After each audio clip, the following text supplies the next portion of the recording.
नमस्कार. समृद्ध कला क्लासमध्ये आपले सर्वांचे मनापासून स्वागत. आजपर्यंत आपण रांगोळीतील जी चिन्हे शिकलो त्या चिन्हांचा वापर करून संस्कारबाती रांगोळी किंवा गालीच्या रांगोळी कशी काढावी ते शिकूया. आपण आता जे चिन्ह शिकलेले होते आतापर्यंत त्याचा वापर आपण रांगोळीत कसा करायचा ते पाहूया. हे बिंदू काढूया.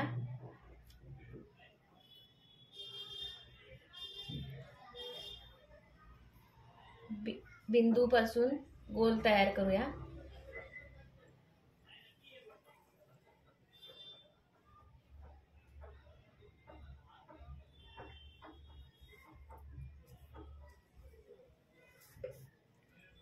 आता याच्यामध्ये आपण बिंदू किंवा स्वस्तिक किंवा ओम अशी चिन्ह जी आहेत ती काढू शकतो.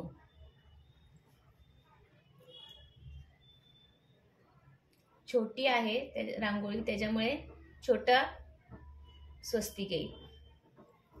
आता याला लागून केंद्रवर्धिनी,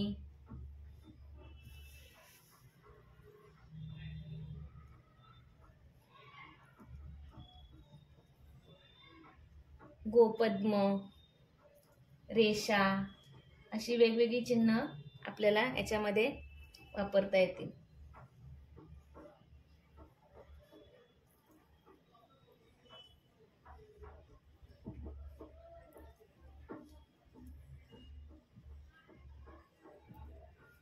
त्याच्यानंतर रेषा काढूया.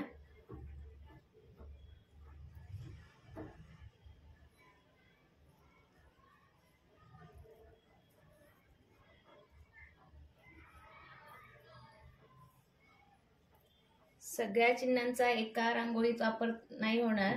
वेगवेगळ्या प्रकारच्या रांगोळीत वेगवेगळ्या सणाच्या वेळेस वेगवेगळे चिन्ह आपण वापरू शकतो.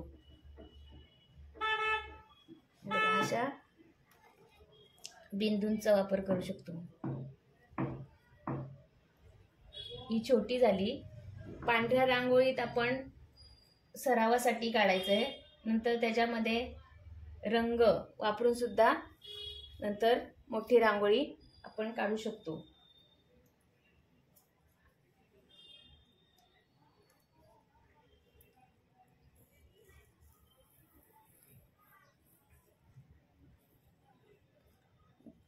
वर्तुळ काढले.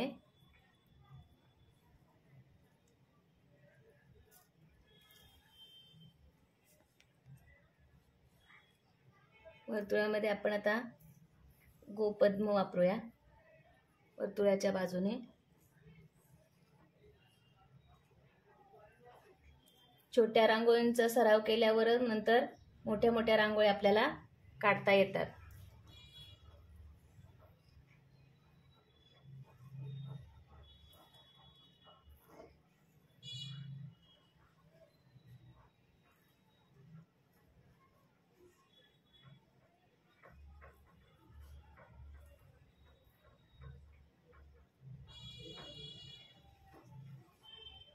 आता याच्यामध्ये तुऱ्याचा वापर करूया.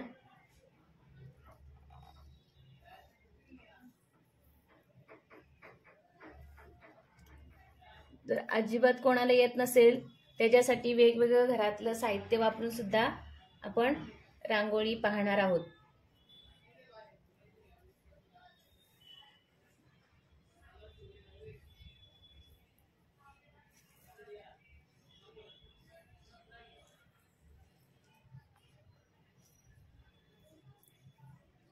या पुढील जी मोठी रांगोळी आपण काढणार आहोत ती पुढच्या भागात पाहूया.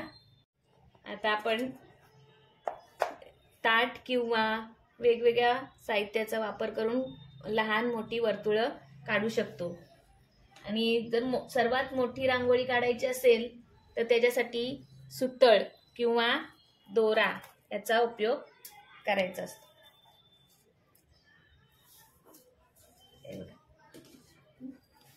असा वेगवेगळ्या याचा उपयोग करायचा आहे.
अशा रेषा, बिंदू यांचा वापर करून रांगोळी काढू शकतो.